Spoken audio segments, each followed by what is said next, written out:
கற்றுக் கொடுக்கிறோமோ பிள்ளைகளுக்கு, ஆகவே அதுதான் பிள்ளைகளுடைய வாழ்க்கையிலே நிலைத்திருக்கும். பரலோகத்தை குறித்து கற்றுக் கொடுத்தோம்னா பரலோகத்தை குறித்துதான் அந்த சிந்தை இருக்கும். இயேசுவை குறித்து கற்றுக் கொடுத்தோம்னு சொன்னா அதனுடைய ஆகமங்களை குறித்து ஒரு ஆர்வம் இருக்கும். இது முக்கியமான ஒரு காரியம். ஆனபடியால் நீதிமொழிகளின் புத்தகத்திலே வாசிங்க பார்ப்போம். 21ஆம் அதிகாரம் 2வது வசனத்தை வாசிங்க பார்ப்போம். Toutes les voies de l'homme sont droites à ses yeux, mais celui qui pèse le cœur, c'est l'Éternel. மனுஷனுடைய வழியெல்லாம் அவன் பார்வைக்கு செம்மையாக தோன்றும், கர்த்தரோ இருதயங்களை நிறுத்து பார்க்கிறார். ஓகே, இன்னொரு தடவை வாசிங்க பார்ப்போம். மனுஷனுடைய வழியெல்லாம் அவன் பார்வைக்கு செம்மையாக தோன்றும், அவனுடைய பார்வைக்கு செம்மையாய் தோன்றும், கர்த்தரோ இருதயங்களை நிறுத்து பார்க்கிறார். ஆகவே நமக்கு தெரியும், இருதயங்களை நிறுத்து பார்க்கிறவர் ஒருவர் உண்டு, இயேசுதான். டாக்டருக்கு அந்த இருதயத்தை சரியாக நிறுத்த முடியாது. ஏனென்றால் டாக்டர் உருவாக்கவில்லை ஒரு மனிதனை. டாக்டர் நம்மை உருவாக்கவில்லை. டாக்டருக்கு ஆண்டவர் ஞானத்தை கொடுத்திருக்கிறார். என்னத்துக்கு? வியாதியை கண்டுபிடிக்கிறதுக்கு அறிவை கொடுத்திருக்கிறார். வியாதி வராத அளவுக்கு அதை தடுத்து நிறுத்துவதற்கு ஞானத்தை கொடுத்திருக்கிறார். அது மாத்திரம்தான் அவருக்கு தெரியும்.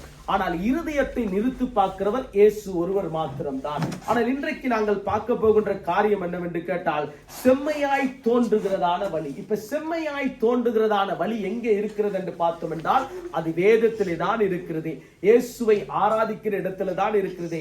சபை கூடி வருகிற இடத்துல தான் இருக்கிறது. ஆகவே இது முக்கியமான ஒரு காரியம். இந்த கடைசி நாட்களிலே நாங்கள் கற்றுக்கொள்ள வேண்டிய காரியம் என்னவென்று கேட்டால், செம்மையான வழி எங்கே இருக்கிறது? ஆகவே 2 வழிகள் இருக்கிறது. ஒன்று, ஆண்டவர் நமக்கு வழியை காண்பித்து கொடுத்திருக்கிறார். 2, மனுஷன் நமக்கு ஒரு வழியை தானாகவே ஒரு ரோட்டை போட்டு அவன் ஒரு லிங்க் கோடை அடிச்சு இதுல தான் போவேன் என்று மனிதர்கள் போகிற பாதையும் நமக்கு தெரியும். ஆனால் ஆண்டவர் காட்டுகிற வழி அதுல வேதம் சொல்லுகிறது, அது மரணம் இல்லை, அது ஜீவனாய் இருக்கிறது. ஆனால் மனிதன் காட்டுகிற வழி எங்கே கொண்டு போய் விடுகிறது? நம்மை பாதாளத்துக்கு கொண்டு போய் விடுகிறது. இது நமக்கு தெரிந்த ஒரு சம்பவம். அதுவே தான் ஞானிகளின் ஞானியாகிய சலமோன் எழும்பொழுது சொல்லுகிறார் என்னவென்று கேட்டால், இப்ப நம்ம வாசிக்கும் பொழுது நமக்கு தெரியும், சாலமோனினால் எழுதப்பட்டதான நீதிமொழிகள் புத்தகம், சாலமோனினால் எழுதப்பட்டதான உன்னத பாட்டு புத்தகம், சாலமோனினால் எழுதப்பட்டதான பிரசங்கியின் புத்தகம், சாலமோனினால் எழுதப்பட்டதான சங்கீதங்களிலே சில புத்தகங்கள். ஆகவே தான் சங்கீதம் வாசிக்கும் பொழுது சுமதியக்கா வாசிக்கும் பொழுது கோராகின் புத்திரர்கள் மூலமாக எழுதப்பட்டது என்று வாசித்தோம். சாலமோனினால் எழுதப்பட்டது என்று பார்க்கிறோம். அடுத்தது சாலமோன் எழுதும் பொழுது அருமையா எழுதுகிற ஒரு காரியம் என்று பாருங்க, மனுஷனுடைய வழிகள் எல்லாம் அவன் பார்வைக்கு செம்மையாய் தோன்றும். இப்ப மனுஷனுக்கு ஒரு வழி இருக்கிறது. ஆகவே தான் அந்த வழி எப்படியாய் தோன்றுமா அவனுக்கு? அவனுடைய இருதயம் எப்படியா இருக்கும் என்று சொன்னா, இது எனக்கு சரி, ஆகவே இந்த பாதையில போனா நான் என்னுடைய வாழ்க்கை அடைய முடியும், இந்த பாதையில போனா என்னுடைய வாழ்க்கை சரியா இருக்கும், என்னுடைய குடும்பம் சரியா இருக்கும், நான் எண்ணுகிறதான அந்த காரியத்தை நான் பெற்றுக் கொள்ளலாம் என்று மனுஷனுடைய நினைவுகள், மனுஷனுடைய வழிகளா இருக்கிறது. ஆகவே தான் ஆண்டவர் சொல்லும் பொழுது சொல்லுகிறார், ஆனால் இருதயத்தை நிறுத்து பார்க்கிறவர் யார்? அது கர்த்தர் ஒருவர் மாத்திரம்தான். ஆகவே இருதயத்தை நிறுத்து பார்த்து நம்முடைய இருதயம் எவ்வண்ணமாய் இருக்கிறது, இருதயம் எங்கே சூழ்ந்தது. ஆகவே தான் ஊர்ல சொல்லுவார்கள், நமக்கெல்லாம் படைக்கப்பட்ட எங்க நல்ல ஊழியக்காரர்கள் சொல்லுவார், ஊழலுக்கு அடிக்கடி என்னுடைய ஊழியக்காரர் சொல்லுவார், நம்முடைய இருதயத்தை ஆண்டவர் ஞானத்தோட உள்ளுக்கு படைச்சிட்டாரு. சில வேளையில் அதை ஒரு வேளை வெளியே படைத்திருந்தால் பின்னுக்கு ஒரு வேளை அந்த இருதயம் இருந்துருச்சா பார்க்கிற எல்லாரும் எப்படியா போய்வார்கள்? மறித்து போய் விடுவார்கள், செத்துருவார்கள். இருதயத்துல என்னென்னமோ அலங்கோலம் கிடக்குது, பாரா அப்படி இருக்குது இப்படி இருக்கு. இருதயத்தை பார்த்தா பார்க்கிற பின்னுக்கு பார்க்கிறவர்கள் என்ன போயிருவார்கள்? அந்த இடத்திலே செத்து போயிருவார்கள். ஆனால் ஆண்டவர் என்ன பண்ணினார்? இருதயத்தை சரியாக உள்ளுக்குள்ள படைச்சிட்டார். ஏனால் அவர் ஞானம் உள்ளவர். அப்ப வேதம் என்ன சொல்லுகிறது? மனுஷனுடைய வழியெல்லாம் அவன் பார்வைக்கு செம்மையாக தோன்றும், சரியாக தோன்றும், நேர்த்தியாக தோன்றும் என்று அவனுடைய பாதை அப்படியா இருக்கும். ஆனால் வேதத்திலிருந்து பாருங்க, நீங்கள் எடுத்து வாசிக்கும் பொழுது பிரசங்கி 7ஆம் அதிகாரம் 29வது வசனத்தை டக்குன்னு போடுங்க பாப்போம். டக்குன்னு போடணும். பிரசங்கி 7:29 ஒரு வாசிங்க பாப்போம். நம்ம எடுத்து வாசிக்க பார்ப்போம். பிரசங்கி 7:29. Examine seulement ceux que j'ai trouvés. Dieu a fait des êtres humains droits, mais eux ils ont cherché beaucoup de détours. வாசிங்க பாப்போம் நீங்க தமிழ்ல.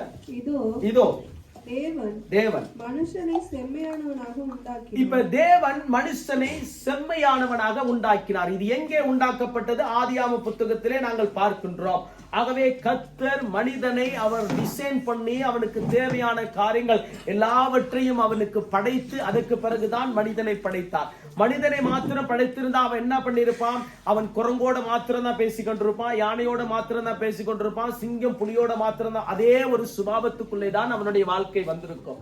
ஆனால் ஆண்டவர் பார்த்தார் இவனை தனியா விடக்கூடாது. ஆகவே தான் ஆண்டவர் என்ன சொன்னா, அவனுக்கு துணையையும் கொடுத்து அந்த 2 பேருமே சேர்ந்து ஆளுகை செய்யுங்கள் என்று வேதத்திலே நாங்கள் பார்க்கின்றோம். ஒரு ஆள் அல்ல, 2 பேருமே சேர்ந்துதான் நீங்கள் ஆளுகை செய்ய வேண்டும். 2 பேரும் ஆளுகை செய்தால் தான் உங்களுடைய ஓட்டம் சரியாக ஓட முடியும். 2 பேரும் ஒருமனப்பட்டு ஓடுகிற இடம் எப்படியாப்பட்ட ஒரு இடமா இருக்கிறது, அந்த இடத்தை அடைந்து கொள்வார்கள், அந்த லெக்கை அடைந்து கொள்வார்கள். ஆகவே தான் ஆண்டவருடைய வசனம் என்ன சொல்லுகிறது? நீங்க ஞானிகளின் ஞானி பிரசங்கில சொல்லும் பொழுது சொல்லுகிறார், இதோ தேவன் மனுஷனை செம்மையானவனாக உண்டாக்கினார். அடுத்த வாசிங்க பார்ப்போம். அவர்களோ அநேக உபாய தந்திரங்களை தேடிக்கொண்டார்கள். இப்ப என்ன, ஆண்டவர் செம்மையாதான் நம்ம எல்லாரையும் படைத்தார். நமக்கு என்னத்துக்கு ரட்சிப்பு கொடுத்தா? செம்மையான வழியிலே நடக்க. என்னத்துக்கு 4 பாட்டு பாடி ஆராதிக்கிறதுக்கு ஆண்டவர் இந்த கிருபை கொடுத்தார்? ஆண்டுடைய பிரசன்னத்தோடு கூட நாங்கள் எல்லாரும் இருக்க வேண்டும் என்று. நாம் மாத்திரமல்ல, மற்றவர்களும் தேவ பிரசன்னத்துள்ளே மூழ்க வேண்டும் என்று ஆண்டவர் இந்த காரியத்தை கொடுத்தார். வேதத்தை என்னத்துக்கு நமக்கு கொடுத்தார்? ஆண்டவர் வாசித்து அதன்படி நடக்கிறதுக்கு ஆண்டவர் நமக்கு கிருபைகளை கொடுத்தார். இது ஆண்டவர் நம்ம இந்த தேசத்துக்கு கொண்டு வந்தது, நம்மை ஆண்டவர் உருவாக்கினவர், ஆண்டவர் நம்முடைய வாழ்க்கையில எல்லா காரியங்களையும் கொடுத்தது. அது எதற்காக? செம்மையான வழியிலே தான் நடக்கும்படியாக. அப்ப செம்மையான வழியிலே, சரியான பாதையிலே நடக்கிறதுக்கு தான் ஆண்டவர் இவ்வகையான காரியங்களை நமக்கு கொடுத்தார். பாருங்க, இன்றைக்கு நமக்கு ஒன்றை நாங்கள் கற்றுக்கொள்கிறோம். 40 வருஷமாய் 30 வருஷமாய் ஆண்டவருக்குள்ள இருப்பார்கள். ஆனால் திடீரென்று ஒரு காரியத்தை, ஏதோ ஒரு காரியம் அவர்களுடைய வாழ்க்கையிலே ஏதாவது ஒரு காரியம் வந்துவிட்டால் படாரண்டவருடைய வாழ்க்கை மாறிவிடும், அவருடைய தோற்றங்கள் மாறிவிடும், புயங்களை தன் கரத்திலே எடுத்துக் கொள்வார்கள். இப்படியெல்லாம் நாங்கள் இந்த உலகத்திலே பார்க்கிறோம். ஆனால் ஆண்டவர் சொல்லுகிறார், நான் உங்களை செம்மையான பாதையிலே நடத்துகிறதுக்காகத்தான், சரியான பாதையிலே நடத்துகிறதுக்காகத்தான் நான் உங்களை படைத்தேன், நான் உங்களை உருவாக்கினேன். இந்த பூமிக்கு கொண்டு வந்ததுக்குரிய நோக்கமே செம்மையான வழியிலே நடக்கிறதுக்கு தான். ஆகவே செம்மையான வழியிலே நீங்கள் நடக்க வேண்டும் என்றுதான் என்னுடைய விருப்பம், என்னுடைய சித்தம் என்று ஆண்டவர் சொல்லுகிறார். ஆனால் இங்கே பார்க்கும் பொழுது பாருங்க, அந்த வசனம் சொல்லுகிறது, மறுபடியும் ஒரு வாசிங்க பசித்து, இதோ தேவன் மனுஷனை செம்மையானவனாக, இதோ தேவன் மனுஷனை செம்மையானவனாக உண்டாக்கினார். அவர்களோ அநேக உபாய தந்திரங்களை இப்ப ஒரு உபாய தந்திரம் அல்ல, ஒரு காரியம் அல்ல. இப்ப வேதம் சொல்லுகிறது, அநேக உபாய தந்திரங்களினாலே, அநேக உபாய தந்திரங்களை தேடிக்கொண்டார்கள். இதை மாத்திரம் கண்டேன். இப்ப யார் சொல்லுறா? நல்லா கவனிக்கணும். 40 வருஷம் இஸ்ரவேல்ல ஆட்சி செஞ்ச ராஜா.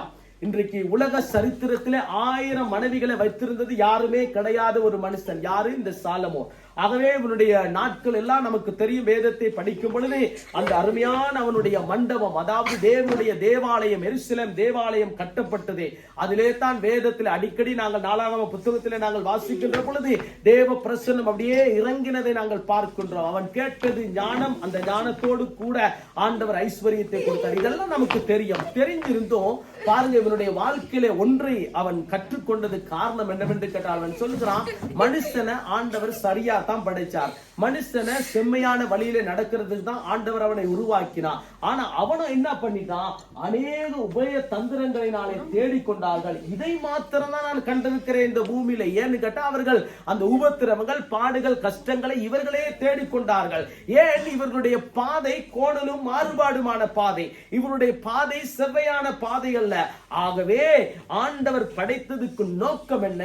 அவர்களை செம்மையான பாதையிலே நடந்து போவதற்கு, செம்மையான வழியிலே போவதற்கு. குறுக்கு வழியில போக முடியாது. ஏன்? குறுக்கு வழியில நாங்கள் போகிறதுக்கு நாம் அழைக்கப்படவும் இல்லை. நேர் வழியிலே நடந்து போகிறதுக்கு தான் ஆண்டவர் நம்ம எல்லாரையும் அழைத்திருக்கு. அப்ப பாருங்க, வேதத்துல இதே பிரசங்கி சொல்லும் பொழுது 2ஆம் அதிகாரம் 9வது வசனத்திலிருந்து வாசிக்க பார்ப்போம்.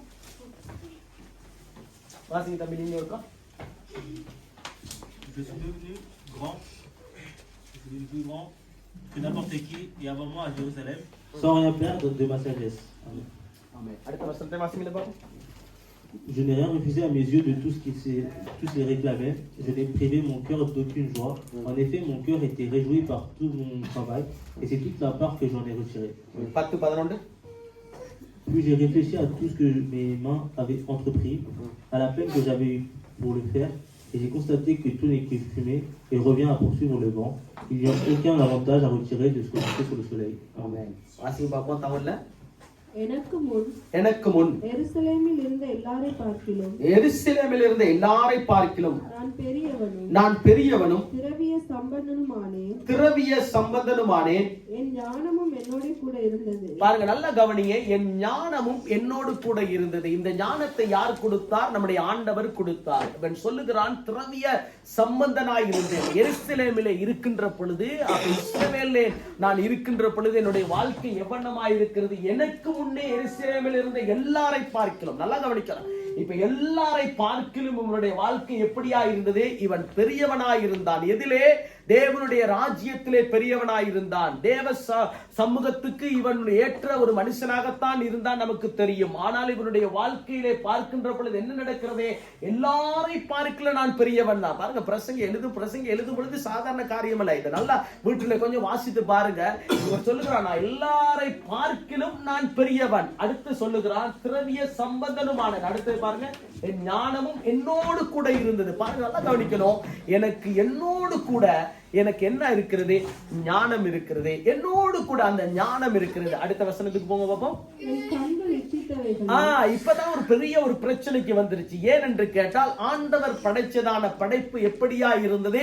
செம்மையான வழியிலே நடந்து போகிறதுக்கு. இப்ப ஆண்டவர் தோட்டத்தை படைத்தார், ஏதேன் தோட்டத்தை படைத்தார், நமக்கு தெரியும். பகல்லே குளிர்ச்சியான வேளையில ஆதாமோடும் ஏவாளோடும் பேசினார், நமக்கு தெரியும்.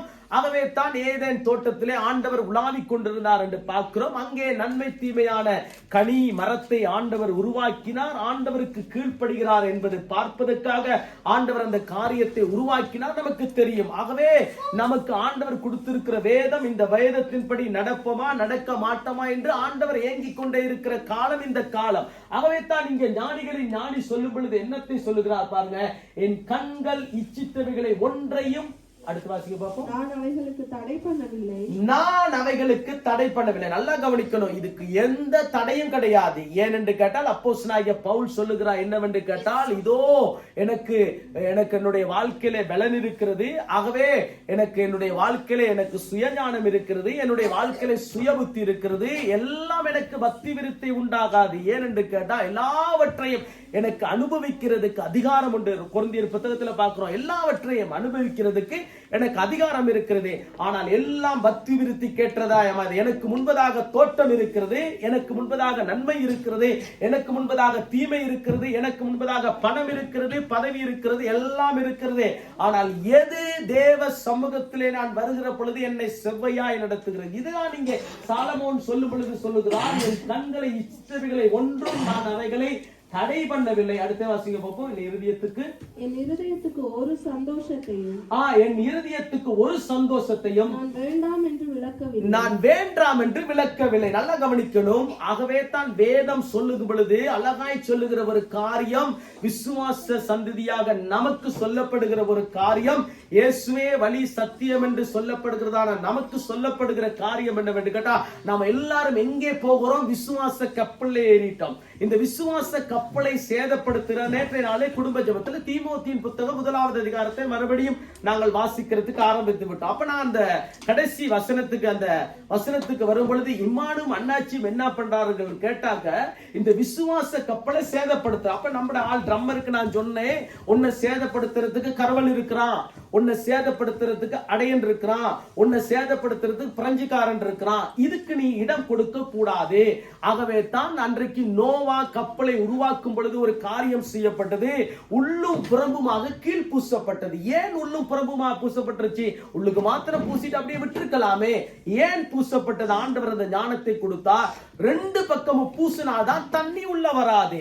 ஆகவே அப்படி பூசி இருக்காவிட்டால் தண்ணி உள்ள வந்து 8 பேரும் காணாமல் போயிருப்பார்கள். ஆகவே தான் நீ காணாமல் போயிடக்கூடாது, உன்னை நான் இழந்துடக்கூடாது. அழைக்கப்பட்ட ஊழியம் எதுவோ அதை மாத்திரதான் நீ செய்ய வேண்டும். அழைக்கிறது எதுக்காக? இந்த பூமிக்கு ஆண்டவர் 3 பேரை கொண்டு வந்தாரோ, தம்பியை கொண்டு வந்தாரோ, அந்த 5 பேர் இருக்கிறாங்க. இன்னைக்கு ஒருத்தர் வரல, கொஞ்சம் கவலையா இருக்குது. ஆனபடியால் எதற்காக தரிசனம் வரல இன்றைக்கு? ஆனபடியால் இது எதுக்காக அழைக்கப்பட்டார்களோ? இப்ப லக்கிட பிள்ளைகள் 4 பேர் வந்திருக்காங்க. கதைக்க கூடாது. யாகேல் நல்ல வார்த்தை கேட்கணும். யாகேல் இங்க பார்க்கணும். யாகேல் இங்க பார்க்கணும். அம்மா அப்பா பிரெஞ்சில தமிழ், ஆனபடியால் தமிழ் தான் நான் பேசுறேன். அங்க உட்காருங்க. பிறகு கெதோ இருக்குது, நல்ல பிரசங்கம் கேட்டா கெதோ தருவேன், நல்ல பிரசங்கம் கேட்டாட்டி அடுத்த வாரத்துல தான் கெதோ கிடைக்கும். ஆனபடியால் என்ன நடக்குதுன்னு கேட்டாக்க, இப்ப நான் சொன்னேன் இம்மடும் அண்ணாச்சியும் என்ன பண்றார்கள், இந்த கப்பலை சேதப்படுத்துகிறார்கள். ஆகவே நம்முடைய கப்பலை சேதப்படுத்துறதுக்கு எங்க இருந்தாலும் வரலாம், எப்படியோ நம்மை உடைத்து, கப்பலை உடைத்து, ஏதோ ஒரு பக்கத்துல தண்ணியை கொண்டு வந்து, பொருளாதார பிரச்சனையை கொண்டு வந்து, வியாதியை கொண்டு வந்து, அந்தந்த காரியங்களை கொண்டு வந்து, எல்லாத்தையும் கொண்டு வந்து கப்பலை உடைக்கத்தான் சத்துரு பாப்பான். ஆண்டவர் அப்படி கிடையாது, உருவாக்குகிறதுக்கு தான் நம்மை அழைத்து. இப்ப ஞானி சலமோனுடைய வசனத்துக்குள்ள போவோம் பாருங்க. அடுத்து தடை பண்ணவில்லை, என் இருதயத்துக்கு ஒரு சந்தோஷத்தையும் நான் வேண்டாம் என்று விளக்கவில்லை. நல்லா கவனிக்கணும், என்னுடைய இருதயத்துக்கு ஒரு சந்தோஷம் இருக்குது. என்ன சந்தோஷம்? போன் எடுத்தோனே ஒரு சந்தோஷம், யூடியூப் திறந்தோனே ஒரு சந்தோஷம், கண்டது கடியெல்லாம் இன்னைக்கு வருது நமக்கு தெரியும். ஆனபடியால் ஒரு பாட்டை பார்ப்போம்னு பார்த்தா வேறு வேறு இதெல்லாம் வந்துருது.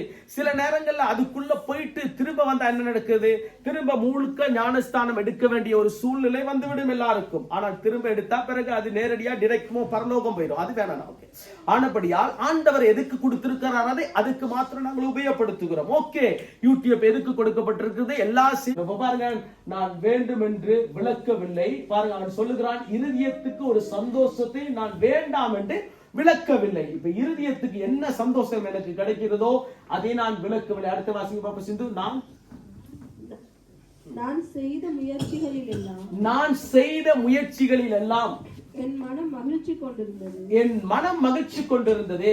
இதுவே என் பிரயாசங்கள் எல்லாவற்றினாலும் பாருங்க, எல்லாவற்றினாலும் எனக்கு வந்த பலன். அடுத்த வசனத்தை வாசிங்க பாப்போம். என் கைகள் செய்த சகல வேலைகளையும் நான் பட்ட எல்லா பிரயாசத்தையும் கண்ணோக்கி பார்த்தேன். இதோ எல்லாம் மாயை. இப்பதான் சொல்லும் பொழுது சொல்லுகிறார், இதனுடைய பலன் என்ன, இதனுடைய விளைவுகள் என்ன, இதற்கு பின்னாக நடக்க போகிறது என்ன. ஓகே, என் இருதயத்துக்கு ஒரு சந்தோஷம், என்னுடைய இருதயத்துக்கு ஒரு மகிழ்ச்சி.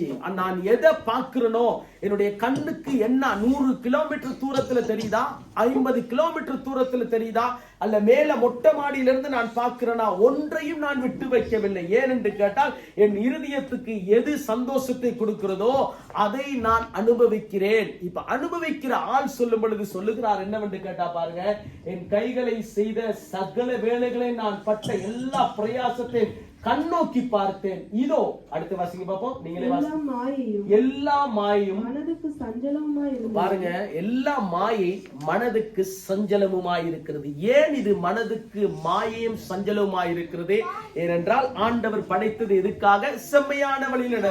இப்ப மனிதனுடைய வழிகள் எப்படியா இருக்கிறது? இதுதான் அவனுடைய வழிகளாய் இருக்கிறது. இந்த மனிதனுடைய வழி எதுவாய் இருக்கிறது? அவனுக்கு மனதுக்கு சஞ்சலமுமாய் இருந்தது. ஆனால் சூரியனுக்கு கீழே பலன் ஒன்றும் இல்லை. ஏன்? நாங்கள் பரலோகத்துக்கு அழைக்கப்பட்டவர்கள், பரலோகத்துக்குரியவர்கள். பரலோகத்தினுடைய மெம்பர்ஷிப் நமக்கு கிடைச்சிருக்கிறது, பூலோகத்தினுடைய மெம்பர்ஷிப் தற்காலிகமா இருக்கிறது. ஆகவே தான் வேதம் சொல்லுகிறது பாருங்க, சூரியனுக்கு கீழே பலன் ஒன்றும் இல்லை. என்னதான் 3 வீடு வச்சிருந்தாலும் சரி, என்னதான் பணத்துக்கு மேல பணத்தை சம்பாதிச்சாலும் சரி, அம்பானிக்கு பிறகு நாமளே பெரிய ஆளாவனாலும் பரவாயில்ல, ஆனால் அதெல்லாம் ஒரு நாள் மாய்ந்து மறைந்து போய்விடும். ஒரு நாள் அதெல்லாம் காணாமல் போய்விடும், அடியோடு கூட இல்லாமல் போய்விடும். ஆனால் தேவன் நமக்கு கொடுத்ததான அந்த ரட்சிப்பை காத்துக்கொண்டு டிரெக்டுமோ பரலோகத்துக்கு போகிற பொழுதே அதுதான் நமக்கு கை கொடுக்கும். நல்லா கவனிக்கும் பொழுது பாருங்க, சூரியனுக்கு கீழே பலன் ஒன்றுமில்லை. அடுத்த வாசிங்க பாப்பா சிந்து. பின்பு நான் ஞானமானது. சரி, அதை விடுங்க பாப்போம். அடுத்து நீங்க திருப்புங்க பாப்போம். 1 ராஜாக்களின் புத்தகம் 21ஆம் அதிகாரத்துல, 1 ராஜாக்கள் 21ஆம் அதிகாரத்துல நீங்கள் எடுத்து வாசித்து பாப்பீங்கன்னு சொன்னா, 1 ராஜாக்கள் 21ஆம் அதிகாரம் 1வது வசனத்திலிருந்து 3வது வசனம் வாசிங்க பாப்போம். தம்பி எடுத்து ஒரு வாசிங்க பாப்போம். 1 ராஜாக்கள். Après ces choses, voici ce qui arriva.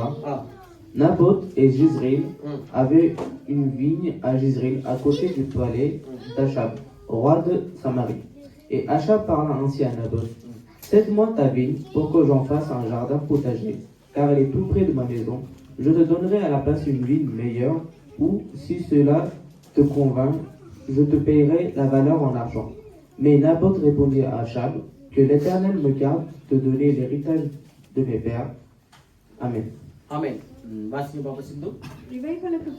இவைகளுக்கு பின்பு இஸ்ரவேலனாகிய நாபோத்துக்கு இஸ்ரவேலிலே சமாரியாவின் ராஜாவாகிய ஆகாபின் அரமனை அண்டையில் ஒரு திராட்சை தோட்டம் இருந்தது. ஓகே, இந்த சம்பவத்தை நீங்க வீட்டுல போய் முழுமையா வாசித்து பாருங்க.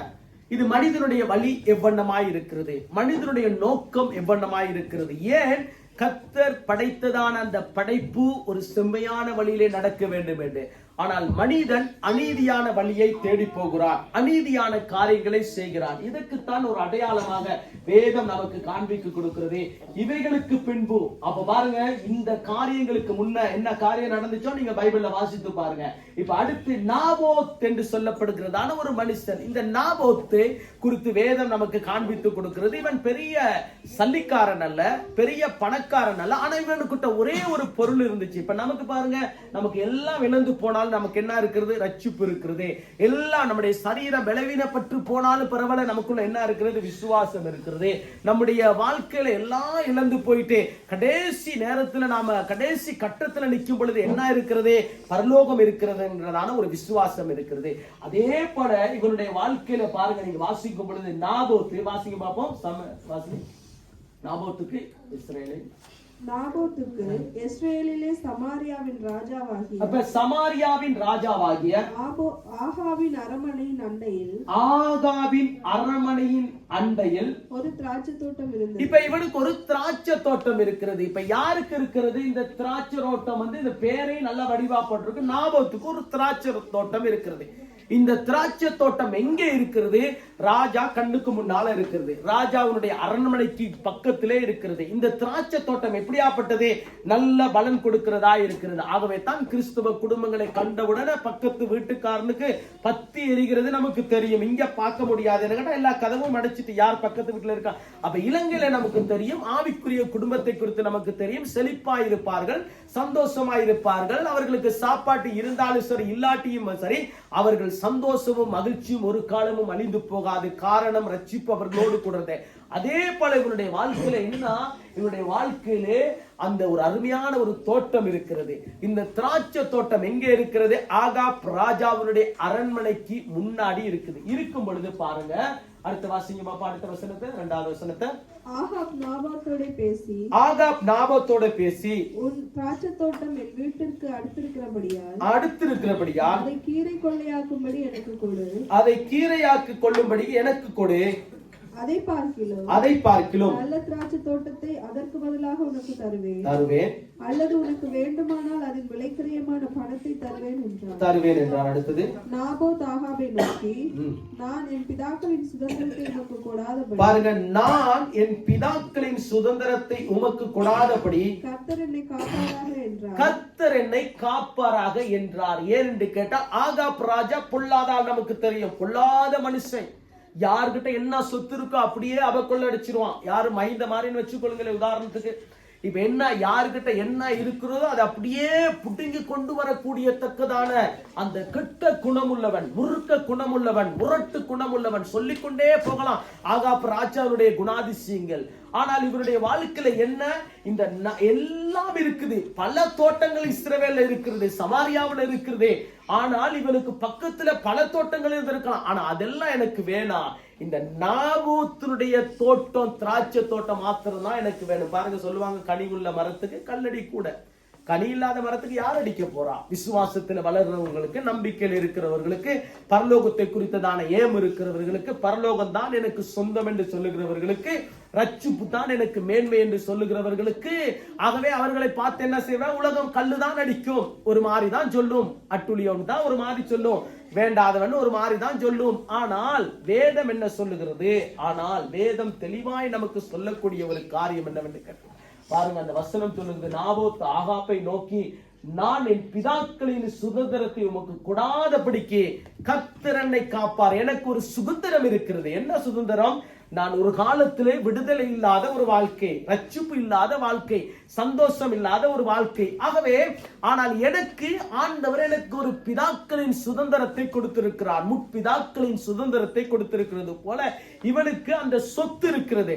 ஆனால் அதுக்குத்தான் ஆகாப்பு சொல்லுகிறான், உனக்கு என்ன வேலை தேவையோ அதை நான் கொடுக்கிறேன். ஆகவே இதுக்கு என்ன தேவையோ அந்த காரியத்தை நான் உனக்கு தரேன், இல்லாட்டி வேற ஒரு தோட்டத்தையாவது நான் தாரேன் அப்படின்னு சொன்னான். ஆனால் அதுக்கு அவன் அனுமதிக்கவே இல்லை. ஏனென்று கேட்டால் எனக்கு ஆண்டவர் கொடுத்ததான இந்த சுதந்திரம். இன்றைக்கு நாமும் சாதாரண சில காரியங்களுக்காக நம்முடைய வாழ்க்கையில விசுவாசத்தை விட்டு விலகி போயிடக்கூடாது, நம்பிக்கை விட்டு விலகி போயிடக்கூடாது. ஏதோ கொஞ்சம் காரியங்களுக்காக, கொஞ்சம் நம்முடைய வாழ்க்கையில சந்திக்கப்படுகிறதுக்காக, கொஞ்சம் காரியங்கள் நமக்கு தேவைப்படுகிறதுக்காக நம்முடைய வாழ்க்கையில ஆண்டவர் கொடுத்ததான இந்த கிருபையோ விசுவாசத்தையோ நம்பிக்கையோ நாம இழந்து போயிடக்கூடாது. ஏன்? அது ஆண்டவர் நமக்கு கொடுத்ததான ஒரு சுதந்திரம். இதை விட்டு நாம் விலகிடக்கூடாது. ஆனால் இதுதான் மனிதனுடைய வழியா இருக்கிறதே. அந்த ராஜாவுடைய வழி என்ன? முறுக்க குணம். அப்படியாவது என்ன சொல்றது? அவருடைய முரட்டு குணம். பாருங்க, அடுத்த வசனத்தை வாசிங்க பாப்போம். சிந்து அது 3வது வசனத்தீங்களா? ஓகே, 3வது. அடுத்து நீங்க வாசிங்க பாப்போம். இதுல 8வது வசனத்தை ஒருக்கா வாசிங்க பாப்போம். அவன் ஆகாபின் பெயரால் நிருபங்களை எழுதி அவன் முத்திரையை அவைகளுக்கு போட்டு. பாருங்க, இப்ப இந்த ஆள் பொல்லாத ஒரு மனுஷி. நமக்கு தெரியும் இந்த ஆகாப்பு ராஜாவுக்கு பாருங்க ஜாடிக்கேத்த மூடின்னு சொல்லுவாங்க, ஊர்ல சொல்லுவாங்க பாருங்க, ஜாடிக்கேத்த மூடி.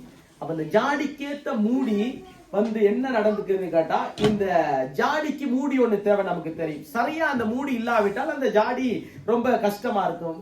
உள்ளுக்கு இருக்கிற சாமான் வெளியே வந்துடும், அல்லது அப்படியே தண்ணியா இருந்தா அது கொட்டி கொண்டு இருக்கும், எண்ணெயா இருந்தா கொட்டி. இப்ப சரியான ஒரு மூடி தேவை. இப்ப இந்த ஆள், இந்த ஆகாப்பினுடைய மனைவி வந்து சரியான ஒரு மூடி. எதுக்கு? முறுக்க குணமுள்ளவள், இவளுடைய வாழ்க்கை அரக்க குணமுள்ள. இவளும் அதே ஒரு கெப்பாசிட்டி, அதே ஒரு சிச்சுவேஷன், அதே ஒரு காரியத்துக்குள்ள இருக்கிறார். ஏன்? மனிதனுடைய வழியை ஆண்டவர் கற்றுக் கொடுக்கிறார். மனிதனுடைய வழி எங்கே போகிறது, அவனுடைய வழி எங்கே போகிறது, இதுதான் முக்கியமானது. இப்ப இவனுடைய வாழ்க்கையை பார்த்து அவள் ஆகாப்பின் வாசிப்பாப்போம் பெயரால் நிருபங்களை எழுதி அவன் முத்திரையை அவைகளுக்கு போட்டு. இப்ப இந்த முத்திரை யார் போடணும்? இப்ப ஆகாப் ராஜா போடணும். நல்லா கவனிங்க. வீட்டுல நமக்கு தெரியும் சில காரியங்களை செய்ய வேண்டியது யார், சில காரியங்கள் யார் செய்ய வேண்டும்? கணவன் செய்ய வேண்டுமா? அதை கணவன் தான் செய்ய வேண்டும். மனைவி செய்ய வேண்டுமா? மனைவி தான் செய்ய வேண்டும். பிள்ளைகள் செய்ய வேண்டாம்? பிள்ளைகள் தான். மூன்று பேரும் சேர்ந்து செய்யக்கூடிய காரியம் இருக்கிறது. 2 பேரும் சேர்ந்து செய்யக்கூடிய காரியம் இருக்கிறது. ஒரு ஆள் தனியா சேர்ந்து செய்யக்கூடிய காரியம். இப்ப ஒரு ஆள் செய்யக்கூடிய காரியத்தை 2 பேர் செஞ்சா 2 பேருக்கு முரண்பாடு வந்துடும். இப்ப 2 பேரும் செய்ய வேண்டிய காரியம் ஒரு ஆள் செஞ்சிச்சுன்னு சொன்னா பிறகு பிரச்சனை பெருசாகிடும். ஆகவே 3 பேர் செய்ய வேண்டிய வேலையை ஒரே ஆள் செஞ்சிட்டாரு சொன்னா வீடு முழுவதிலும் அங்க பெரிய மோசமாயிரும். ஆகவே தான் அதை ஆண்டவர் நமக்கு கற்றுக் கொடுக்கிறார். இப்ப பாருங்க, வசனம் சொல்லுகிறது பாருங்க, என்ன சொல்லுகிறது? அடுத்த வாசியம், முத்திரையை அவைகளுக்கு போட்டு. இப்ப முத்திரை ஸ்டாம்ப் தம்பம் அடிக்கிறா. எப்படி? அவருடைய தம்பம் ராஜாவுக்கு என்ன கொடுக்கப்பட்டதோ அந்த அதிகாரத்தை இவன் எடுக்கிறான். எடுத்து ஏன் அந்த ராஜா, ஆகாப் ராஜா இந்த தோட்டத்துக்காக அற்ப காரியத்துக்காக சாப்பிடல, நித்திர கொள்ள. அந்த வசனத்தை எல்லாம் நீங்க வீட்டுல போய் வாசித்து பாருங்க. எப்படியாவது இந்த நாபாத்தினுடைய தோட்டத்தை எடுக்க வேண்டும், அவன் கைக்கு கொண்டு வர வேண்டும். ஏன்? இவருடைய வழிகள் எல்லாமே ஒரு மாயையான வழிகள். இவருடைய வழிகள் எல்லாமே எங்கே போகிறது? நரகத்தை நோக்கி போகக்கூடியதான வழி, ஒரு நீதியான ஒரு வழி அல்ல. யார்? ராஜா. இஸ்ரவேலிலே ராஜா சமாரியாவிலே இருக்கிறார். நல்ல அரண்மனை இருக்கிறது, நல்ல சுகபோதமான ஒரு வாழ்க்கை இருக்கிறது. எல்லாம் இருந்தும் இவருடைய வாழ்க்கையில என்ன? அந்த ஏழை, அந்த மனிதனுடைய அந்த தோட்டத்தை எப்படியாவது கொண்டு வர வேண்டும், பறிக்கணும், எப்படியாவது புடுங்க வேண்டும். ஆனால் இவனால முடியாது, இவனுக்கு தந்திரம் இல்லை. ஆனால் இந்த தந்திரத்துக்கு பயன்படுத்த வேண்டியதான் இந்த மூடி அம்மா என்ன பண்றாங்க பாருங்க. இந்த வசனம் சொல்லுகிறது, அப்படியே தம்பம் எடுத்து அடிக்கிறான். அடிச்சு ஒரு காரியத்தை செய்யறான். அந்த நிருபங்களை நாபோத் இருக்கும் பட்டணத்திலே, அடுத்து நீங்க வாசிக்க சிந்து, அவனோட குடியிருக்கிற மூப்பரிடத்துக்கும் பெரியோரிடத்துக்கும் அனுப்பினான். இப்ப என்ன? மூப்பரிடத்துக்கும். பாருங்க, இஸ்ரவேல் நல்ல ஒரு அருமையான ஒரு நாடு, நமக்கு தெரியும். நல்ல அந்த ஒழுங்குமுறை எல்லாம் இருந்துச்சு. இப்ப மூப்பருக்கு அனுப்புறாங்க. அடுத்தது வந்து வசனம் சொல்லுகிறது பாருங்க, வாசிக்க பார்ப்போம். பெரியோரிடத்துக்கும் அனுப்பினால். அந்த நிருபங்களில் அவள் எழுதினது என்னவென்றால், நீங்கள் உபவாசம் என்று பிரசித்தப்படுத்தி. இப்ப ஒரு பொய்யான ஒரு மாயைக்குள்ள இவர் வந்துட்டா. ஏன் என்று கேட்டால் இவருடைய வழியை நல்லா கவனிச்சு பார்க்கணும். இந்த ஆகாப் ராஜாவுடைய மனைவி எசேபேல். எசேபேலுடைய வாழ்க்கை எப்படியாப்பட்ட ஒரு வாழ்க்கையா இருக்குது? அரக்க குணம், முறுக்க குணம், முரட்டு குணம், அதிகாரத்தை கையில எடுக்கிறதான ஒரு குணம். ஆனா இந்த இடத்துல என்ன நடக்கிறது? நாபோத்துடைய தோட்டத்தை பறிக்கணும். ஏன்னா மனுஷனுக்கு முடியல, ராஜாவுக்கு முடியல. ஆனா ராஜாவுடைய மனைவியாக என்னால் அதை செய்ய முடியும் என்று ஒரு காரியத்தை செய்கிறா. பாருங்க, அந்த நாபோத் இருக்கும் பட்டணத்திலே அவனோடு குடியிருக்கிற மூப்பரிடத்துக்கு பெரியோருக்கு அனுப்பினால். அடுத்தது அனுப்பினால் நீங்கள் உபவாசம் என்று பிரசித்தப்படுத்தி நீங்கள் உபவாசம் என்று இப்ப அடுத்த பைக்கு கொண்டு வருகிறாய் என்னன்னு கேட்டா, ஒன்று அவள் செய்தது என்னென்று கேட்டால் மனுஷனுடைய வழி ஆண்டவர் எப்படியாய் படைத்தால் செம்மையான வழியில் நடக்கணும். ராஜ்யம் எதுக்கு கொடுக்கப்பட்டது? சரியாய் ஆட்சி செய்கிறதுக்கு, ஜனங்களை சரியாய் ஆராதிக்கிறதுக்கு, ஜனங்களை சரியாய் ஆண்டவருக்கு பலி செலுத்துறதுக்கு. இஸ்ரவேலிலே ஆண்டவருடைய தேவ பிரசன்னம் நிரம்பப்பட வேண்டும். ஏனென்றால் தேவனால் உருவாக்கப்பட்ட தேசம். ஆகவே இதிலே வந்து சத்துரு ஆளுகை செய்யக்கூடாது. அதற்குத்தான் ஆண்டவர் இந்த ராஜாக்களை ஏற்படுத்தினார். ஆனா இவர்களோ தங்களுடைய புத்தி இல்லாத தன்மை, இவர்களோ பணத்தின் மேல் ஆசை, இவர்களோ மற்றவருடைய பொருட்களின் மேல் ஆசை உள்ளதான இந்த ரெண்டு பேரும் என்ன பண்ணுகிறான்னு கேட்டா, ரெண்டு பேரோட இவள் தான் ரொம்ப மோசமானவன். என்னன்னு கேட்டா, அந்த நிருபத்தை எழுதி அனுப்பும் பொழுது பாருங்க, நாபோத் இருக்கும் பட்டணத்தில், அடுத்த அந்த வசனத்தை போடல, நீ அடுத்த நீங்க வாசிங்க செய்து பார்ப்போம். நாபோத்தை ஜனத்தின் முன் நிறுத்தி, நாபோத்தை ஜனத்தின் முன் நிறுத்தி தேவனையும் ராஜாவையும். இப்ப நல்லா கவனிக்கணும். இப்ப மூன்றாவது பொய்க்கு வந்துட்டா. ஒன்று அந்த அதிகாரத்தை எடுத்து தம்போ குத்திட்டா, என்ன ஸ்டாம்ப் பண்ணிட்டா. அடுத்தது அந்த நிருபத்தை எழுதிட்டா. மூன்றாவது என்ன பண்றான்னு கேட்டா பாருங்க, தேவனுக்கும் ராஜாவுக்கும் பாருங்க இப்ப எவ்வளவு ஒரு ரொம்ப அவலட்சணமான ஒரு காரியம் என்னவென்று கேட்டா, தேவனையும் ராஜாவையும் தூஷித்தா என்று அவன் மேல் சாட்சி சொல்லுகிற பேலியாளின் மக்களாக இப்ப பேலியாளின் மக்கள் நமக்கு தெரியும். பேலியாளின் மக்களை குறித்து நமக்கு நல்லாவே வேதத்துல எங்கெல்லாம் பேலியான மக்கள் இருக்கிறார்கள் அவர்களெல்லாம் கோடிட்டு பார்ப்போம்னா, அவர்கள் விக்கிர ஆராதனைக்காரர்கள், ஆண்டவருக்கு பிரியமில்லாதவர்கள், அவர்கள் எதிர்த்தார்கள், ஆண்டுடைய பிரசன்னத்துக்கு எதிர்த்தார்கள். இப்படியாப்பட்டவர்களை கொண்டு வந்து நிலைநிறுத்தி என்ன பண்றா, வாசிக்க பார்ப்போம்.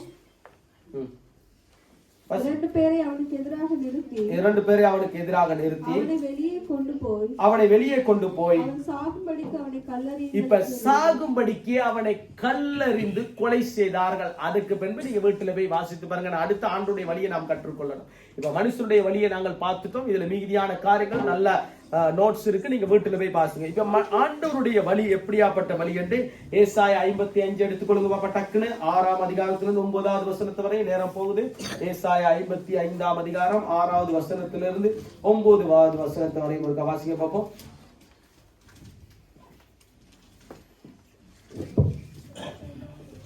Recherchez l'Éternel pendant qu'il se laisse trouver. Faites appel à lui tant qu'il est prêt. Que le méchant abandonne sa voie et l'homme injuste ses pensées, qu'il retourne à l'Éternel, il aura compassion de lui, qu'il retourne à notre Dieu, car il pardonne abondamment. Amen. கர்த்தரை கண்டடையத்தக்க சமயத்தில் அவரை தேடுங்கள். அவர் சமீபமாயிருக்கையில் அவரை நோக்கி கூப்பிடுங்கள். அவர் சமீபமாயிருக்கையில் நோக்கி கூப்பிடுங்கள். ஆண்டவர் சமீபமாயிருக்கிறார். எங்கே இருக்கிறார்? இதயத்தில் இருக்கிறார். அவரைத்தான் நாங்கள் நாள்தோறும் அவரை துதிக்கும் பொழுது, நமக்கு எந்த விதமான டெலிபோன் பண்ணாமலே நம் வாயினாலே அறிக்கை பண்ணும் பொழுது, இருதயத்திலிருந்து நாங்கள் விசுவாசிக்கிற பொழுது அவர் நமக்கு உதவி செய்கிறவராய் இருக்கிறார். அங்கங்க ராந்தேவுக்கு நம்ம போக தேவையில்லை. ரைட், வச்சுக்கொள்வோம். அதை நம்முடைய பக்திகளா யோசிப்போம். அவரை நோக்கி கூப்பிடுங்கள். அடுத்தது, துன்மார்க்கன் தன் வழியையும் அக்கிரமக்காரன் தன் நினைவுகளையும் விட்டு கர்த்தரிடத்தில் திரும்ப கடவான். அவர் அவன் மேல் மனதுருகுவார். யார் மேல கர்த்தர் மனதுருவார்? இப்ப துன்மார்க்கன் மேல் கர்த்தர் மனமுருவார். ஏன்னா அவன் மனம் திரும்பினா கர்த்தர் மனதுருகத்தான் வேண்டும்.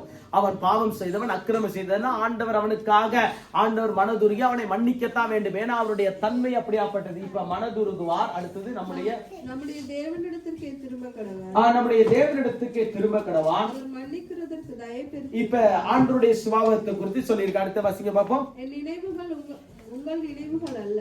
இப்பதான் ஆண்டவர் சொல்லும் பொழுது சொல்லுகிறார், ஏசாயா தீர்க்கதரிசியின் மூலமாக நல்ல அருமையாய் சொல்லுகிற ஒரு காரியம் என்னவென்று கேட்டால், என் நினைவுகள் உங்கள் நினைவுகள் அல்ல, உங்கள் வழிகள் என் வழிகளும் அல்ல. இது ஆகாப்பின் வழி. ஆகவே அந்த எசேபேலுடைய வழி, ஆகவே சலமோனுடைய வழி அது அப்படியே இருக்கிறது. அவர்களுடைய வழி ஆகவே அப்படியா இருக்கிறது. ஆனால் என்னுடைய வழிகளும் அல்ல, கர்த்தர் சொல்லுகிறார். அடுத்த வாசிங்க பாப்பா.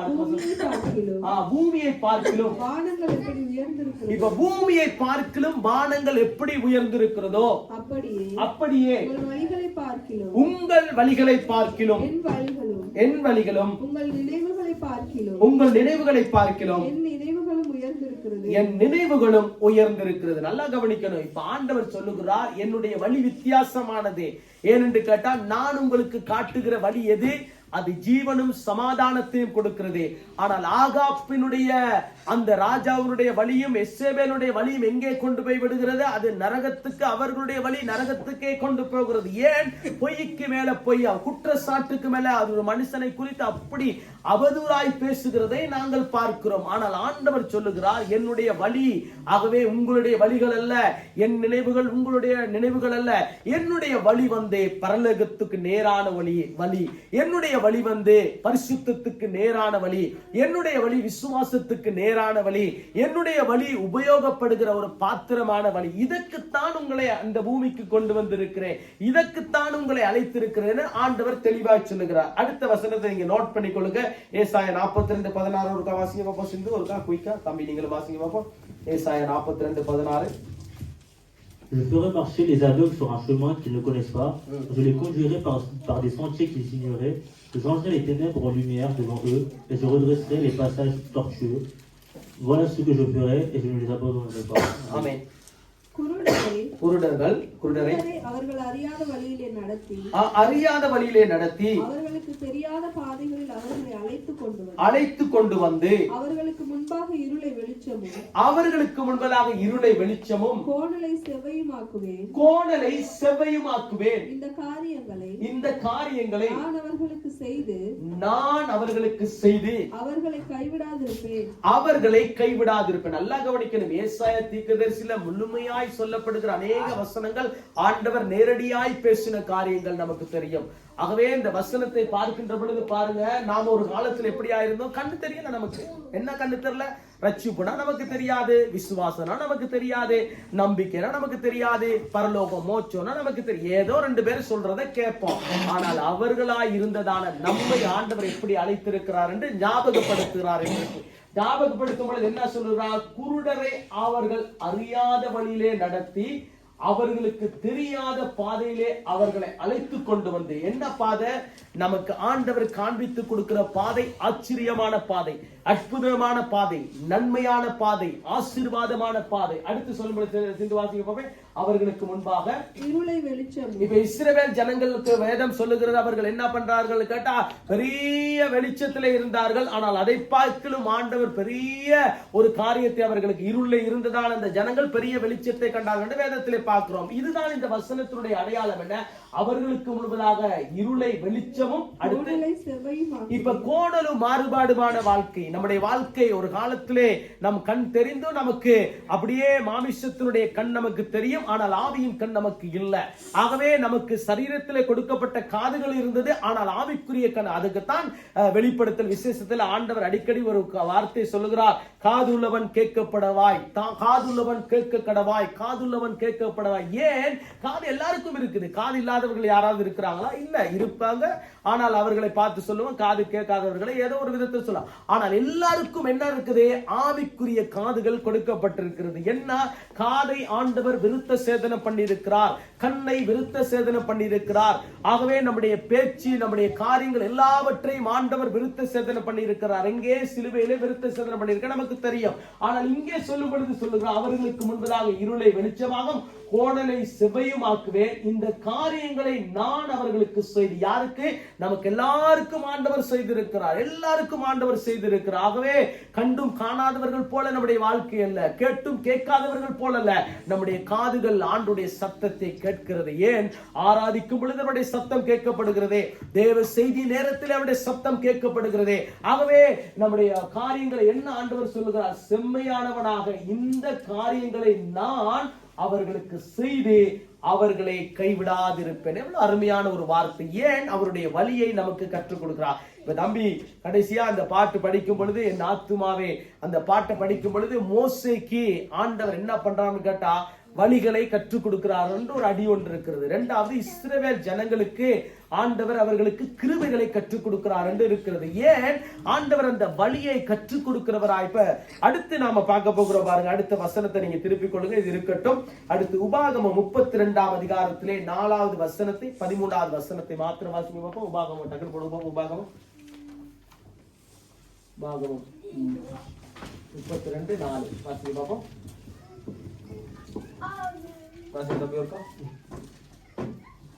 Il est le rocher, ce qu'il accomplit est parfait, car toutes ses voies sont justes. C'est un Dieu fidèle et dépourvu d'injustice, il est juste et droit.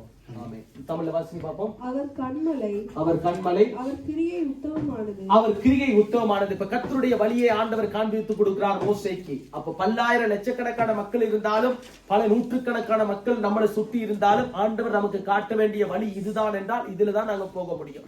அப்ப என்ன பண்றது? இப்ப அவர் கண்மலையும் அவர் கிரியை உத்தமமானது, அவர் வழிகள் எல்லாம் வாசிங்க பாப்போம். அவர் வழிகள் எல்லாம் நியாயம் நியாயம். அவர் நியாயக்கேடில்லாத சத்தியமுள்ள தேவன். பாருங்க, பழைய ஏற்பாட்டிலே எவ்வளவு அழகா சொல்லப்பட்டிருக்கிறது. அவர் நியாயக்கேட்டு இல்லாத. இப்ப இந்த நாபோத்துடைய தோட்டத்தை பிரிச்சவர்கள் போல அவர்களுடைய வழி அதுதான், மனிதனுடைய வழி அதுதான். ஆனால் ஆண்டவருடைய வழியை கற்றுக் கொடுக்கிறார். நியாயக்கேட்டு இல்லாத சத்தியமுள்ள தேவன், அவர் நீதியும் செம்மையுமானவர். அதுக்குத்தான் நீதிமொழிகளின் புத்தகத்தில் நாங்கள் வாசித்தோம் 21. கர்த்தர் செம்மையான வழியிலே நடக்கிறதுக்கு தான் நம்மை அழைத்திருக்க. அதுக்குத்தான் அடையாளமாக மோசேக்கு ஆண்டவர் சொல்லுகிற காரியம் பாருங்க, நியாயக்கேட்டில்லாத சத்தியமுள்ள தேவன். இப்ப நியாயம் இல்லாத மனுஷன் யார்? மனிதன். ஆகவே சத்தியம் இல்லாத மனுஷன் யார்? உலகத்தார். இப்ப இது ரெண்டுமே ஆண்டவர் நமக்கு கொடுத்திருக்கிறார். கொடுக்கும் பொழுது அவர் சொல்லுகிற பொழுதுதான் நீதியும் செம்மையுமானவர். ஏனென்றால் ஆண்டவர் நீதி உள்ளவராய் இருக்கிறபடியால் தான் நம்மை நீதியாய் நடத்துகிறார்.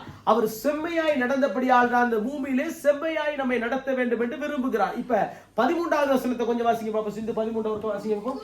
13வது வாசிக்க பார்ப்போம். 13வது வாசிக்க பார்ப்போம்.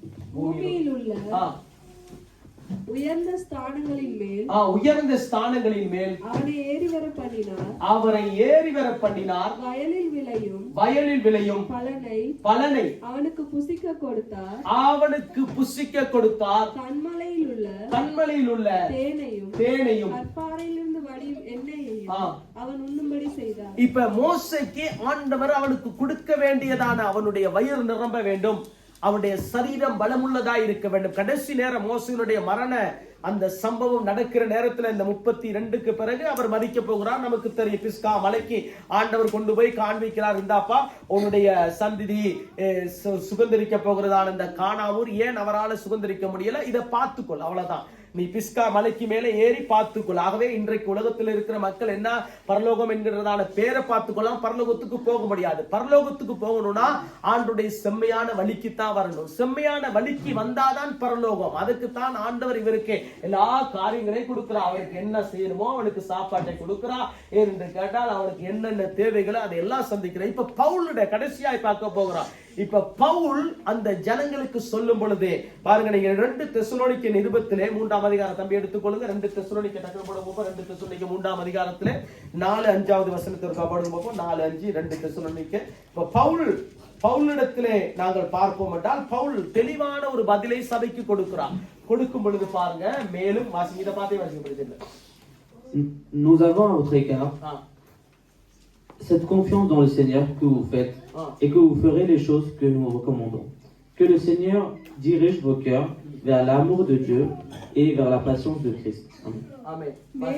மேலும் நாங்கள் கட்டளையிடுகிறவைகளை நீங்கள் செய்து வருகிறீர்கள் என்று இனிமேலும் செய்வீர்கள் என்று. அப்ப ஒரு நம்பிக்கை ஏனென்று கேட்டா, நமக்கு பிள்ளைகள் இருக்கிறது. நமக்கு 3 பிள்ளைகள் இருக்கு. சேகர பிரதர் வீட்டுல 5 பிள்ளைகள் இருக்கு. தம்பி ஜெயசாந்தன் இருக்கிறாரு.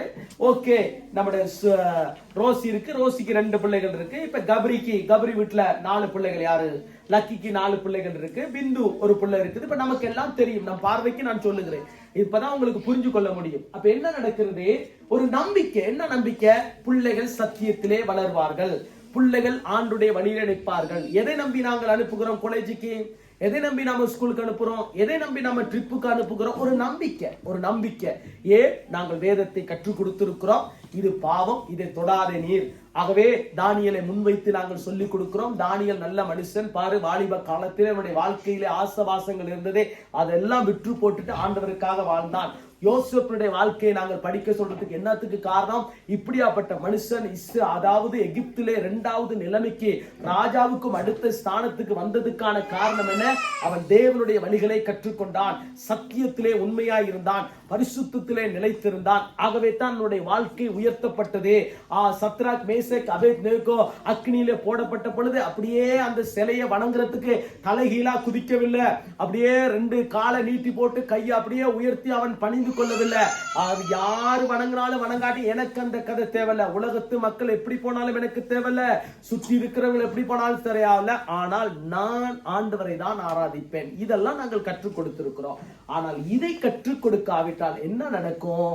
ஒரு காலகட்டம் வரும் பொழுது ஆகவே ரொம்ப போராட்டத்துக்குள்ள போக வேண்டிய சூழ்நிலை. இப்ப என்ன பண்றாரு? இப்ப பவுல் சொல்லும் பொழுது சொல்லுகிறார், சபைக்கு சொல்லுகிறார், விசுவாசிகளுக்கு சொல்லுகிறார், கட்டப்பட்டவர்களுக்கு சொல்லுகிறார், சிலுவையின் உபதேசத்துல பின்பற்றவர்களுக்கு சொல்லுகிறார். மேலும் நாங்கள் கட்டளையிட்டவைகளை நீங்கள் செய்து வருகிறீர்கள் என்று இனிமேலும் செய்வீர்கள் என்று. பாருங்க, இப்ப நீங்க செஞ்சு வந்துட்டீங்க, இவ்வளவு காலம் நாங்க உங்களை கொண்டு வந்துட்டோம், ரைட்டு. ஒரு குறிப்பிட்ட வயசுக்கு வந்தோட ஆளுக்கு கையை நீட்ட முடியுமா? நீட்ட முடியாது. ஆளுக்கு பெரம்பெடுக்க முடியுமா? முடியாது. ஆளுக்கு ரொம்ப போதிக்க முடியுமா? இல்ல. அங்க பாரு அப்படி இருக்கு, இங்க பாரு இப்படி இருக்கு, நான் இப்படி போக கூடாதா அப்படின்னு கேட்க வேண்டிய கேள்வி வந்துடும். ஆனால் அதுக்கு ஒரே ஒரு காரியம் என்னவென்று கேட்டா, முன்ன எனக்கு ஒரு நம்பிக்கை இருந்துச்சு, 10 வயசுல ஒரு நம்பிக்கை இருந்துச்சப்பா, 25 வயசு கல்யாணம் கட்டி போற வயசுலயும் எனக்கு நம்பிக்கை ஒண்ணு இருக்கிறதே, கடைசி வரை யாரையும் கொண்டு வந்து முன்னுக்கு நிறுத்த மாட்டான். நான் சொல்றேன், சாதாரணமா சொல்றேன், யாரையும் கொண்டு வந்து முன்னுக்கு நிறுத்தி இதை தான் கட்டிதான்னு கேட்க மாட்டாங்கிற ஒரு நம்பிக்கை. சரி, அதை உலகம் செஞ்சுட்டு ஸ்கூலுக்கு போகும்போது, ஆனா இதுக்கு செய்ய மாட்டான். ஒரு நம்பிக்கை எல்லா பிள்ளைகளுக்குமே நம்பிக்கை, எல்லா தகப்பன் தாய்மாருக்குமே ஒரு நம்பிக்கை. அதைத்தான் பவுல் சொல்லுகிறார், சத்தியத்தின்படி பேசும் பொழுது சொல்லுகிறார், ஆனால் இனிமேலும் செய்வீர்கள் என்று உங்களை குறித்து கர்த்தருக்குள் நம்பி இருக்கிறோம். பாருங்க எவ்வளவு அழகா சொல்லுகிறார், கர்த்தருக்குள்ள நாங்க நம்பி இருக்கிறோம். ஆகவே பிள்ளைகளே, உங்கள் பெற்றோருக்கு கர்த்தருக்குள் கீழ்ப்படுகிற ஒரு எபேசியர்ல எழுதுறாருல, அப்ப அதே போல சொல்லுகிறார். என்ன கேட்டா, கர்த்தருக்குள் நம்பிக்கையா இருக்கிறோம். அடுத்த வசனத்தை போடுங்க பார்ப்போம், அடுத்த வசனத்தை 5வது வசனத்தை போடுங்க பார்ப்போம். மேலும் 5வது வசனம் கர்த்தர் வாசிங்க பாப்போம். சிந்து 5வது வாசிங்க பாப்போம். வாசிங்க. கர்த்தர் உங்கள் இருதயங்களை தேவனை பற்றும் அன்புக்கும், இப்ப கர்த்தர் உங்கள் இருதயங்களை தேவனை பற்ற அன்புக்கும் கிறிஸ்துவின் பொறுமைக்கும் நேராய் நடத்துவாராக. அப்ப பாருங்க, கிறிஸ்துவின் பொறுமைக்கு நேராய் நடத்துவாராக. நல்ல அழகான ஒரு காரியங்களை பவுல் சொல்லுகிறார். என்னென்று கேட்டா, உங்க மேல ஒரு நம்பிக்கை இருக்கிறது, நீங்க இவ்வளவு காலம் சத்தியத்துக்கு கீழ்ப்படிந்து வாழ்ந்தீங்க. ஏனென்று கேட்டா, தேவனுடைய வழியை நான் உங்களுக்கு கற்றுக் கொடுத்திருக்கிறேன், சத்தியத்தை உங்களுக்கு கற்றுக் கொடுத்திருக்கிறேன், சிலுவையின் உபதேசத்தை நான் உங்களுக்கு கற்றுக் கொடுத்திருக்கிறேன், நியாய பிரமாணத்தை அல்ல, சிலுவையினாலே உங்கள் பாவம் நிவர்த்தி ஆவனது எல்லாம் கற்றுக் கொடுத்திருக்கிறேன். ஆகவே கொரிந்தியர் சபைக்கு எழுதும் பொழுது சொல்லுகிறார், எல்லாவற்றையும் அனுபவிக்கிறதுக்கு உனக்கு அதிகாரம் உண்டு, ஆனால் எல்லாம் பக்தி விருத்தி கேட்ட அமையாது என்று அதையும் சொல்லி கொடுத்திருக்கிறார். இப்ப இதெல்லாம் சொல்லி கொடுத்துட்டு வந்து இப்ப தெசலோனிக்கே சபைக்கு வரும் பொழுது சொல்லுகிறார், ஆகவே நான் ஒரு நம்பிக்கை இருக்கிறது, நீங்க இவ்வளவு காலம் நீங்க ஆண்டவருக்காக வாழ்ந்திருக்கிறீங்க, இவ்வளவு காலம் ஆண்டுடைய வழியை கற்றுக்கொண்டிருக்கிறீங்க, அந்த நம்பிக்கை எனக்கு இருக்கிறது, அந்த நம்பிக்கை வீண் போகாதுன்னு நான் நினைக்கிறேன். ஆனால் இனிமேலும் நீங்கள் அப்படி செய்வீங்கன்னு நான் நம்புறேன். ஆனால் அடுத்த கர்த்தருக்குள் நம்புகிறேன் என்று 4வது வார்த்தையை சொல்லிட்டு 5வதுக்கு வரும்பொழுது, கர்த்தர் உங்கள் இருதயங்களை தேவனை பற்றும். அப்ப கர்த்தர் உங்கள் இருதயங்களை, அப்ப நீதிமொழிகள் புத்தகத்துல என்ன சொல்லப்பட்டிருக்கிறது? இருதயத்தை ஆண்டவர் எங்கே பார்க்கிறார்? நிறுத்து பார்க்கிறார். இங்க கொண்டு வந்து கோக்குறார். அப்படியே ஆவியானவர் என்னத்தை கோக்குறார்? இந்த இருதயத்தை கோக்குறார். இப்ப எப்படி அங்கே இருதயத்தை ஆண்டவர் நிறுத்து பார்க்கிறாரோ, இப்ப புதிய ஏற்பாட்டினுடைய பரிசுத்தவான்களாகிய நமக்கு, விசுவாசிகளாக நமக்கு, அவருடைய பிள்ளைகளாகிய நமக்கு சொல்லுகிற காரியம் என்ன? கர்த்தர் உங்கள் இருதயங்களை தேவனை பற்றும் அன்புக்கும். அப்ப வேற காரியம் கிடையாது. தேவனை பற்ற அன்பு என்ன? செம்மையான வழி. ஆகவே அவதூறான வழி அல்ல, பொய்யான வழி அல்ல. மனுஷனை ஆண்டவர் செம்மையான வழியில நடக்கிறதுக்கு தான் படைச்சா, அதை தான் கற்றுக் கொடுக்கிறாருன்னா, தேவனை பற்ற அன்புக்கும் கிறிஸ்துவின் பொறுமைக்கும் நேராய் நடத்துவாராக. இப்ப நம்முடைய வாழ்க்கையில நாம் ஜெபிப்போம், நேரம் போகிறது. ஆனபடியா நம்முடைய வாழ்க்கையில 2 காரியங்களை பார்த்தோம். ஒன்று மனுஷனுடைய வழிகள், 2வது கர்த்தருடைய வழிகள். ஆகவே இந்த கர்த்தருடைய வழிகள் தான் நம்மை நேராக பரலோகத்துக்கு கொண்டு போகும். இப்ப மனிதனுடைய ஆலோசனையோ மனிதனுடைய வழிகளோ நம்முடைய வாழ்க்கையில எங்கெங்கேயோ கொண்டு போய்விடும், நமக்கு தெரியும். ஆகவே நமக்கு நன்றாய் கண் தெரிகிறது, ஆவிக்குரிய கண்கள். நமக்கு நன்றாய் காதுகள் ஆவிக்குரிய சத்தம் கேட்கிறது, நன்றாய் நம்முடைய சிந்தைகள் ஆண்டவருக்கு நேராக இருக்கு. ஆனா நம்முடைய பிள்ளைகளுடைய வாழ்க்கையிலே கொஞ்சம் கவனம் எடுத்து நாங்கள் நடக்கிற பொழுது, ஏனென்றால் நாங்கள் சிறு வயதிலே நாங்கள் அதை கற்றுக் கொடுத்து கொஞ்சம் தேற்றி அவர்களை அப்படியே நடத்துகிற பொழுதே ஆண்டவர் முதிர் வயதிலும் அதை கடைபிடிப்பார்கள் என்று வேதம் நமக்கு காண்பித்து கொடுக்கிறது. ஆகவே இந்த நாளிலே ஆண்டவருடைய வழியை மாத்திரம் நாம் கற்றுக்கொள்வதற்கு, நம்முடைய பிள்ளைகள் கற்றுக்கொள்ளுகிறதுக்கு ஆண்டவர் நமக்கு கிருபை செய்யும்படியாக ஜெபிப்போம். பரிசுத்தமான நல்ல பிதாவே, இந்த அருமையான இந்த நல்ல வேலைக்காக உமக்கு நன்றி செலுத்துகிறோம். இதோ ஆண்டவரே, நீதிமொழியின் புத்தகம் 21ஆம் அதிகாரம் 3வது வசனத்திலே